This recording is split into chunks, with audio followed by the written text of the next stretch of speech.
Right now I'm at a local car meetup in my neighborhood, and I came across this rather rare sight, at least on Polish roads and streets. Here's a Autobianchi A112. I said it's a rare sight here in Poland, but I guess in Italy it's not, because Fiat made like 1.2 million of these, but not exactly like this one, because this is the Abarth, the sport version of this mini hatchback. Long story short, in 1960s Fiat acquired the Autobianchi brand, and they saw a market opportunity for a small hatchback, since the Brits had been making the Mini since like the late 50s, so for like a decade. At that time the Italians didn't have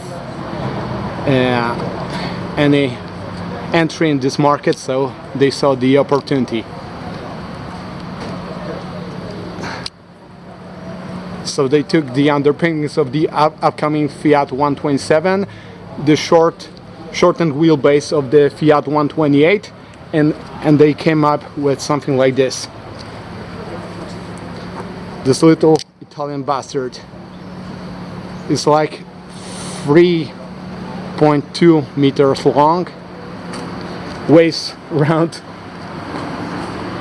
650 kilos, and you can basically say it's the Italian answer to the aforementioned Mini. What I'm gonna do now, I'm gonna take you on a short trip around this small Italian bastard. I don't think we're gonna get behind the wheel of this car, because the owner, who also happens to own the Fiat X19, is a real Italiophile, so he's not gonna let me drive this car, at least not today. But nonetheless, I'm gonna try to show this as closely as possible and as thoroughly as possible. The regular A112 came to being in 1969. They made it until 1986, or for 17 years, which is crazy nowadays, and I guess it was a bit crazy back then. Over the course of 17 years they made 7 revisions, so there were 8 generations of this car altogether. Today we would call it facelifts, but they refer it to as generations.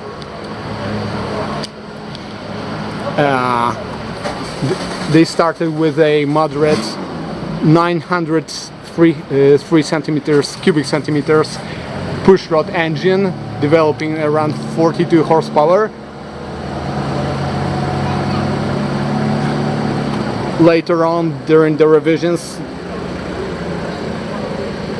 the engine gained some displacement, ranging to, I believe, 960 cubic centimeters and 48 horsepower for the regular Civic versions, if you will. But I guess you're here to watch the hot version, as we're presented here, the Abarth. And these came in 2 flavors. In 1971, a 982 cubic centimeters, 58 horsepower, hotter version of the engine of a regular Autobianchi A12, which had a hotter cam and a bigger carburetor.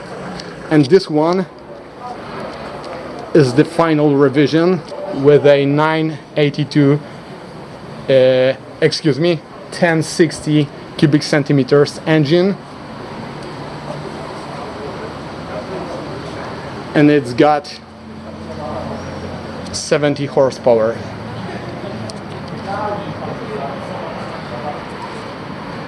If you take the ultra lightweight of 750 to 650 to 700 kilos, this is a pretty crazy little thing, especially for the time.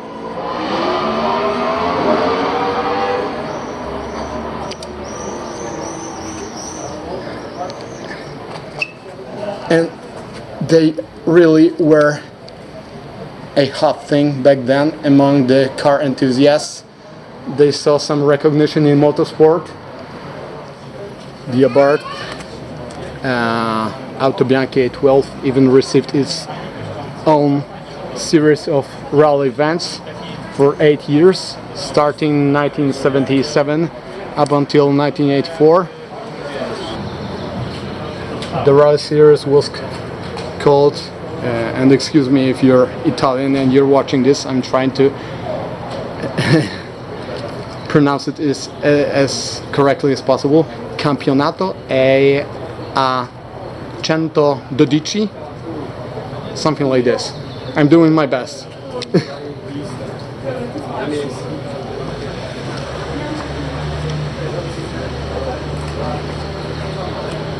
What's interesting, the Abarth side, most of the sales of this car were on its domestic market.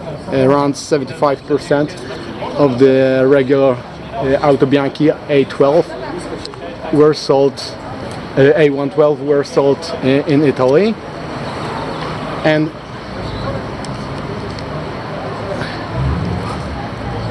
around 1/3 of this volume were sold to young women. Okay, now let's take a look on the interior. Let's check the door closing sound. Yeah, it's very mechanical. Okay, let's take a look on the interior.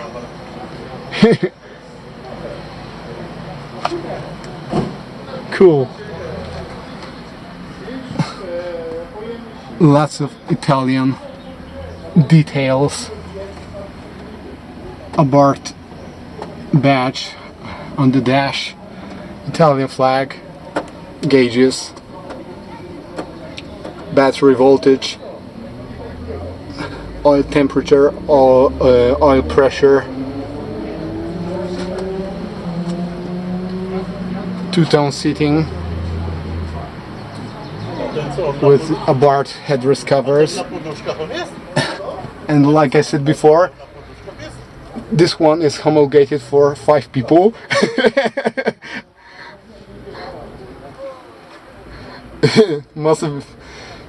Must be a very interesting experience being driven here.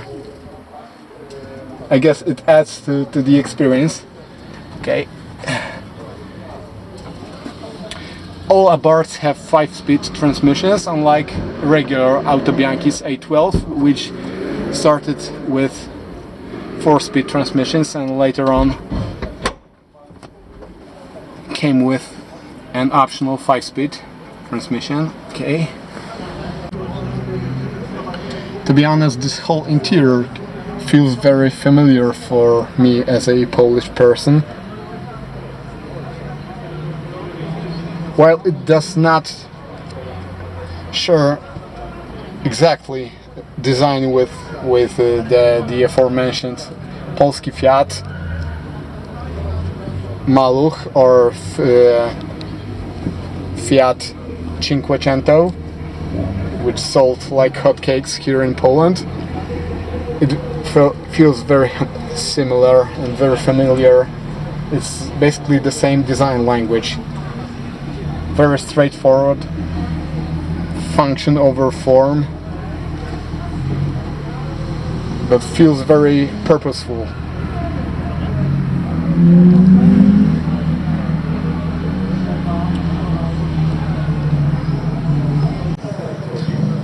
course, as you imagine, this being a sport version, came with alloy wheels.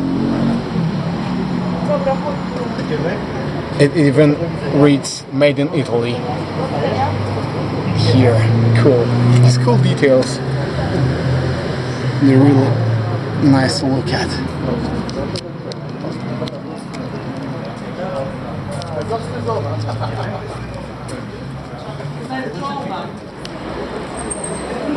Okay, let's pop the hood.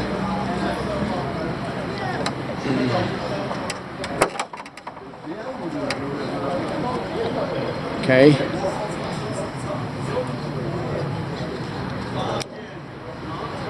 It's the largest version of the Tipo 100 engine, which originated in the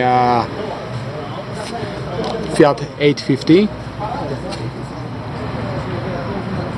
Here you can see the valve cover a little bit better, and the transmission with a original sticker. Cool.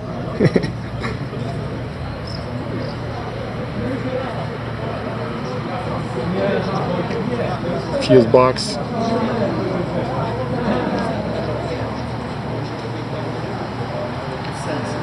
Cooling system.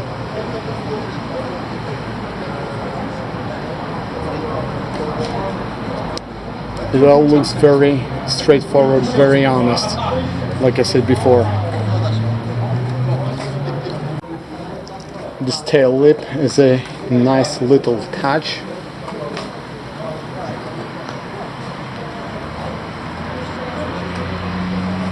A two-tone exterior with a contrasting roof would fit perfectly here. It was an option earlier on during the production run, but not on this one. Nice Forza Italia sticker. Yeah. The number of Italian flags on this one is really something.